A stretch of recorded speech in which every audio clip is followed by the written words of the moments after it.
pensar em coisas ruins a todo momento, em estar insatisfeito com tudo na vida, com as pessoas e não ter tolerância com nada. E para mim, que fui criada tão diferente, eu era uma pessoa tão calma, tranquila, para mim era não estava sendo eu, né? E hoje eu vejo que essa teve uma diferença muito grande, voltei a ser. Preciso melhorar muito ainda, mas já estou outra pessoa. Uhum. Você não tocou em nenhum assunto, na verdade, sobre o que você sentia, mas poderíamos dizer que um dos teus sentimentos que te incomodavam estava contido também em angústia, não é? Sim. Outro sentimento, o que mais? Angústia, tristeza profunda,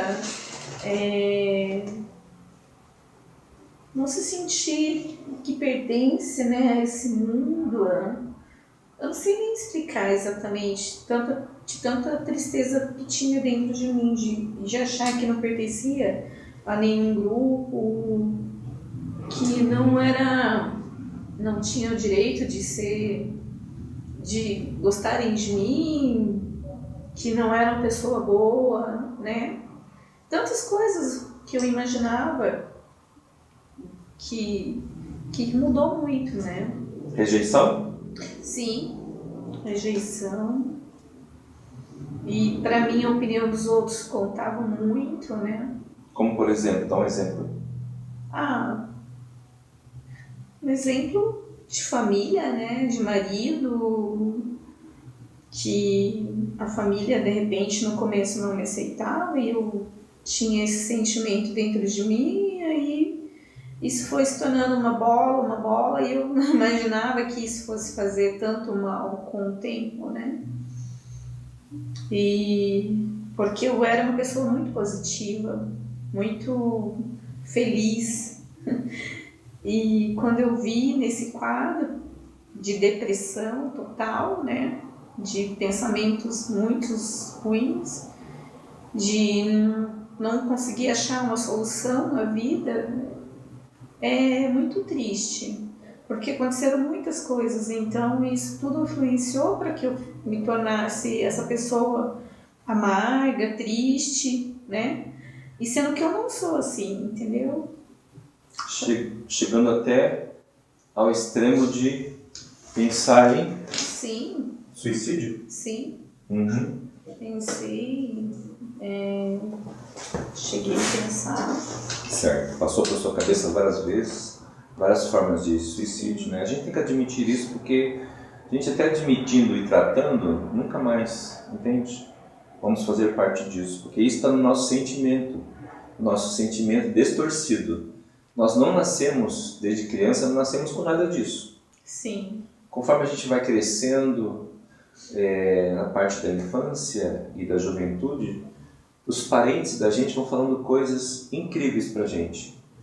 Exato. Essa paciente que saiu agora mesmo um pouco daqui, ela não tem vontade de ter relação sexual com um marido, jovem ainda, porque aos 4 anos de idade a avó dela falou para ela assim: filha, você não fique grávida, porque quando você ficar grávida você vai ficar com o corpo feio, horrível, e você nunca vai poder ser feliz na vida.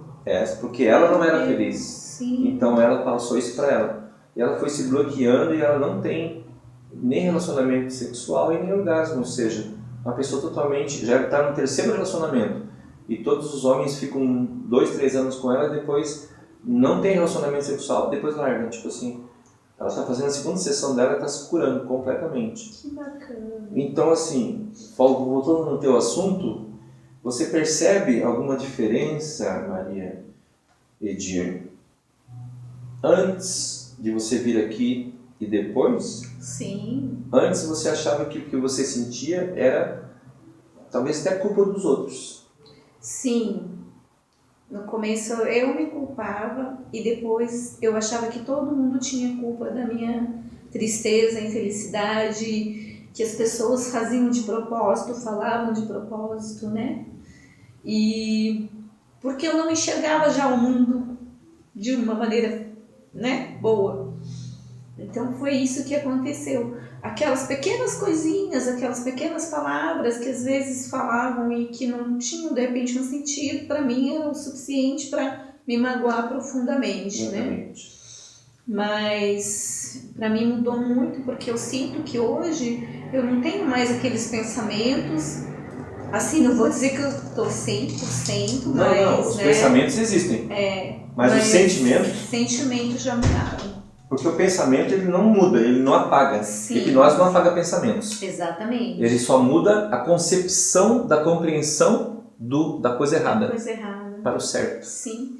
Porque eu vejo assim, né, a família, tudo que as piadinhas, às vezes, algum comentário, sei lá, se com maldade ou sem, mas pra mim fazia muito mal, né, em relação aos meus filhos, em relação a mim, ao meu marido e tal.